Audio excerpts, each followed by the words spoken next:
சத்யாவுக்கு ஆரம்பத்துல இருந்தே என் அம்மா மேல சந்தேகம். அதனாலதான் இவ்ளோ பிரச்சனையும். சத்யா, என் அம்மா தப்பானவங்க இல்ல, நம்பு ப்ளீஸ். இதுக்கு மேல போதும், நிறுத்து அர்ஜுன். போதும் அர்ஜுன், இதுக்கு மேல என்னால தாங்க முடியல. அம்மா இல்ல, இவங்க எல்லாருமே என்ன கெட்டவன்னு சொல்லும் போது கூட எனக்கு வலிக்கல. ஆனா நீ என் மேல இவ்ளோ நம்பிக்கை வச்சிருக்கும் போது என் குற்ற உணர்ச்சி என்ன கொல்லுதுடா. அவி சொன்ன மாதிரி என் மனசு முழுக்க வரட்டு கௌரவம் தான் இருக்கு அர்ஜுன். அதனாலதான் நான் இவ்வளவு மோசமானவளா இருந்திருக்கேன். எல்லா விஷயத்துக்கும் ஒரு முடிவு இருக்கும் அர்ஜுன். நான் போட்டிருந்த வேஷத்துக்கு இன்னையோட முடிவு வந்துருச்சு.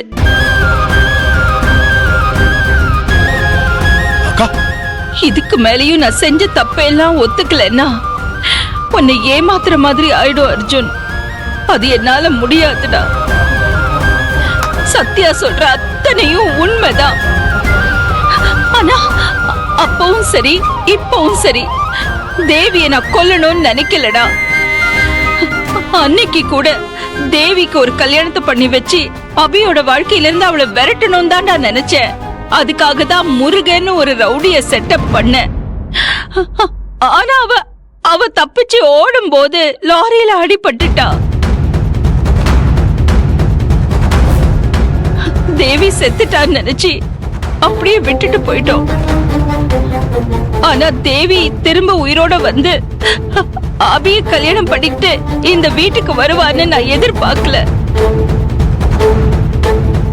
அப்ப கூட இந்த வீட்ல இருந்து எப்படியாவது அவளை துரத்ததான் நினைச்சேன்.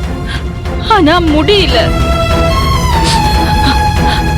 அந்த நேரத்துலதான் தேவியோட அப்பா அம்மா யாருங்கிற உண்மை தெரிஞ்சது. அப்பதான் அபி அவ கூட சண்டை போட்டுட்டு வந்தான்.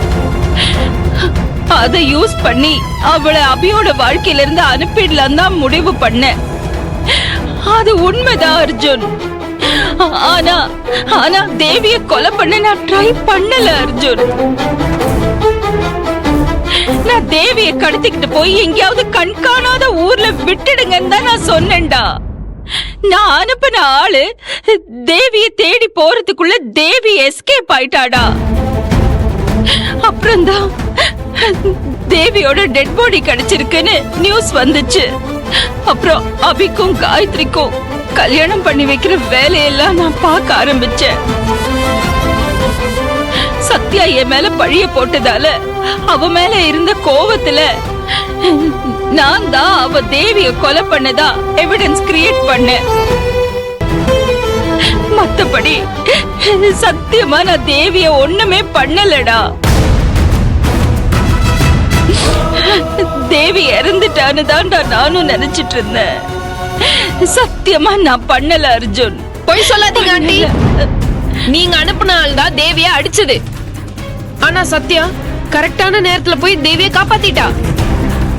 இவ்ளோ ஆனதுக்கு அப்புறமும் நீங்க இவ்ளோ சமாளிக்கணும். ஐயோ, நான் தேவிய கொலை பண்ணல. யாராவது தயவு செஞ்சு நம்புங்க, நான் தேவிய கொலை பண்ணல. சத்யா, இவங்க சொல்றது எல்லாமே உண்மைதான். சத்யா, இவ வேற ஒரு கதை சொல்லிட்டு இருக்கா. அன்னைக்கு இவ தேவியை கொலை பண்ண வந்தது உன் அத்தா சொல்லிலாம் இல்ல. வேற யார் சொன்னது? சஞ்சய்.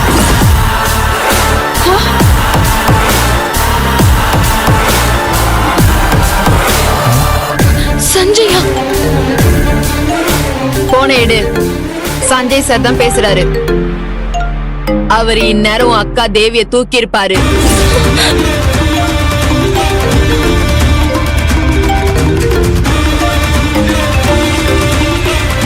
நீங்களும் போன் எடுங்க. உங்க பொண்டாட்டி தான் கூப்பிடுறாங்க. இது உன் பொண்டாட்டி தான் கூப்பிடுறாங்க. அக்கா எங்கடி? தேவிய பிரசவத்துக்கு ஹாஸ்பிடல் கூட்டு போனாங்கல்ல, அதான் பிரசவம் பார்க்க சஞ்சய் சார் வந்துட்டாரு.